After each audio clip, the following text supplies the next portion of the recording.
बहुजन सौरभ, बहुजनांच्या सामाजिक व सांस्कृतिक चळवळीचे मुखपत्र। नमस्ते, जय भीम। मैं एडवोकेट डॉक्टर सिद्धार्थ कामले, दैनिक बहुजन सौरभ का मुख्य संपादक।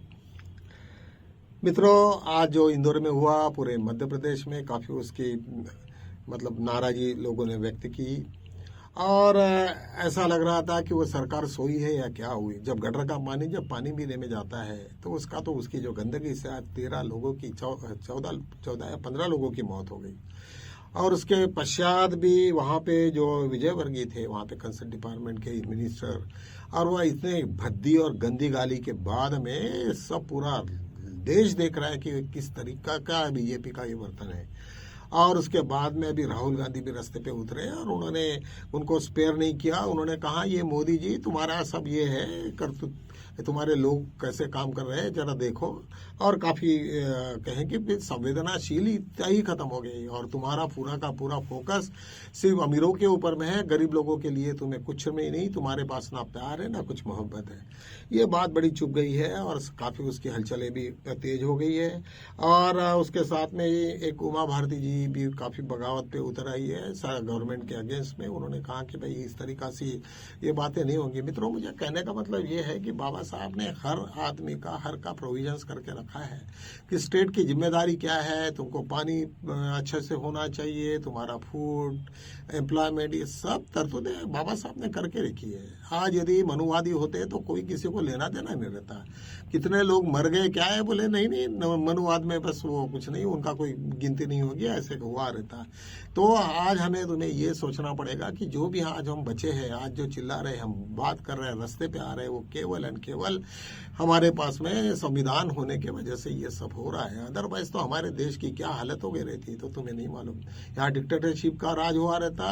ये सब चीजें डॉक्टर बाबा साहब अम्बेडकर को मालूम था और उन्होंने बराबर उस ढंग से हर चीजों को ये किया। आरएसएस बार बार कुछ ना कुछ ऐसे गलतियां करती है। उनको मालूम भी होने के पश्चात कुछ लोगों को लगता है कि हमें हिंदुत्व का एजेंडा और मनु को एक राज आ जाए। लेकिन यहाँ लोग ऐसे रहे कि आज यहाँ पे एक चीटी भी थोड़ी सी भी कुछ घटना हो गई तो पूरे विश्व में उसके बड़ी ये बच जाता है, उसका पूरा सब दखल लेते हैं।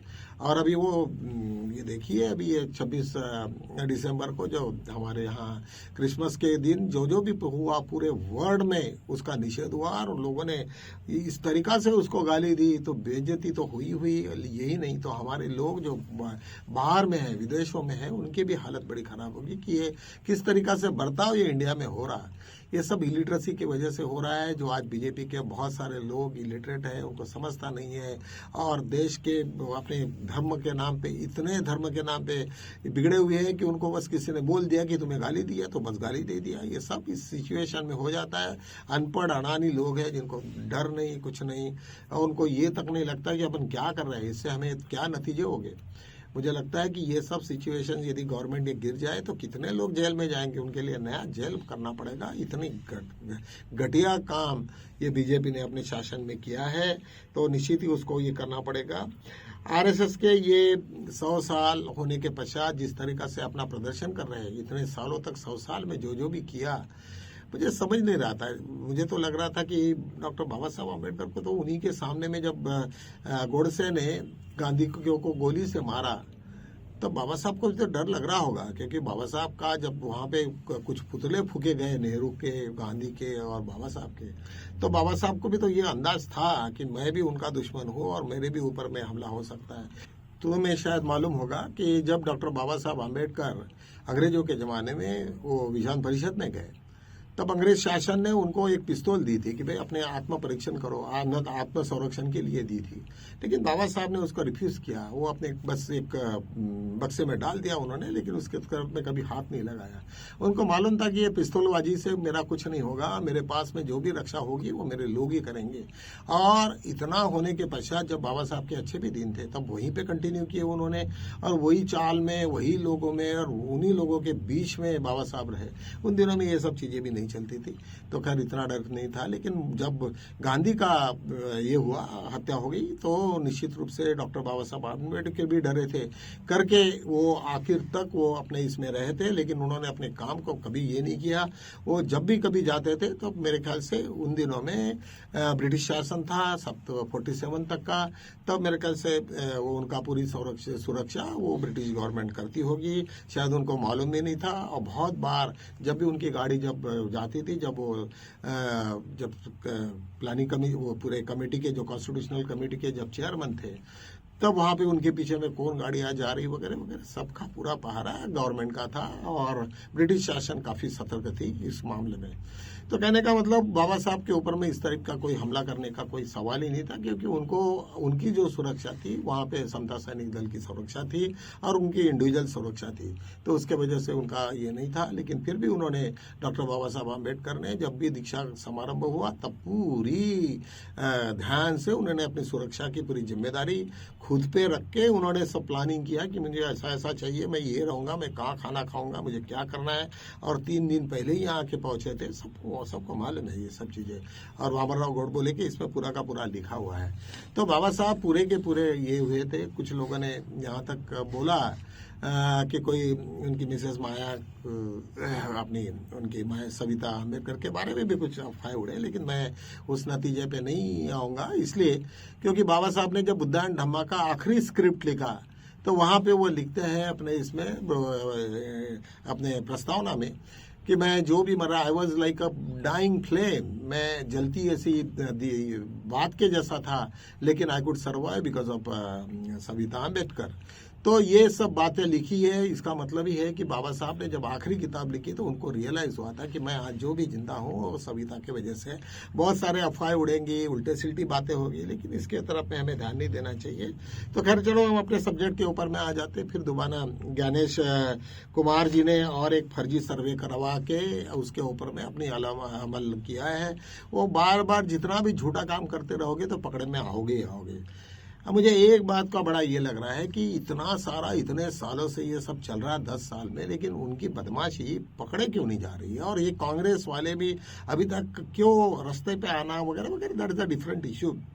लेकिन मुझे ऐसा लगता है कि ये अभी ऑल देश के अपने कोई ऐसे इतने भी इंटेलेक्चुअल लोग नहीं है कि ये सब चोरी को इमीडिएटली पकड़ सके, या कोई दूसरा सब्स्टिट्यूट ढूंढ सके, या कोई तो भी उसका मतलब जैसे जामर्स है, उनको जो भी डर लगता था, ये सब चीजें आराम से हो सकती थी। लेकिन मुझे नहीं मालूम कि इसमें क्या है और वो क्यों पकड़े नहीं जा रहा और कौन सा प्रोग्राम है। वर्ल्ड में तो ऐसी कोई चीज नहीं है और पूरी दुनिया देख रही है, पूरा विश्व देख रहा है। तो मुझे लगता है कि इनको कोई ना कोई तो भी बहुत ये है, इन्होंने कुछ क्या बनाया क्या नहीं। लेकिन कब तक चलते रहेगा ये, कुछ ना एक समय है, समय के साथ में ये हो जाएगा। जिस तरीका से ज्ञानेश कुमार ने पूरे इलेक्शंस को ही पूरा मैनिपुलेट करा के ये सब धंधे चालू किए, वो बहुत चलेंगे नहीं। अभी जैसे जैसे दिनों दिन, अभी राहुल गांधी ने पूरे के पूरे 2-3 सेशंस में पूरा का पूरा चीफ इलेक्शन कमीशन का ये बताया है। और ये इसके ऊपर में अभी सभी लोगों को इतना ज्ञान होना चाहिए कि भाई हम लोगों को भी, जब वो तुम्हारे खेमे में आके सब तुम्हारी हेरगिरी करते हैं और वो बताते हुए सब रखते ध्यान, तो तुम्हारे भी कांग्रेस को या फिर वो राष्ट्रवादी जनता दल को भी, आरजेडी को भी मालूम होना चाहिए था कि उनके क्या क्या होते। तो इनका भी जो सिस्टम है वो इतना अलर्ट होना चाहिए, और वो अलर्ट नहीं रहेंगे तो इसी प्रकार से हर वक्त परेशानी में आते रहेंगे। एक और एक ऐसा भी वीडियो है कि अभी सुप्रीम कोर्ट के ऊपर में काफी प्रेशर डेवलप हो रहा है। नहीं चाहते वो कि वो ये देश का पूरा बर्बादी हो जाए, तो बहुत सारे कुछ डिसीजंस अभी हो रहे हैं, वो नॉर्मल इसमें हो रहे हैं। मैं ये नहीं कह रहा हूँ कि गवर्नमेंट के अगेंस्ट में जा रहे हैं या फार हो रहे हैं, लेकिन उन्होंने जिस तरीका से यहाँ के सरकार को बचाने का काम किया, लेकिन अभी उनको लग रहा है कि ये हमारे आंग पे आएगा और हम ही लोग उसमें डूब जाएंगे।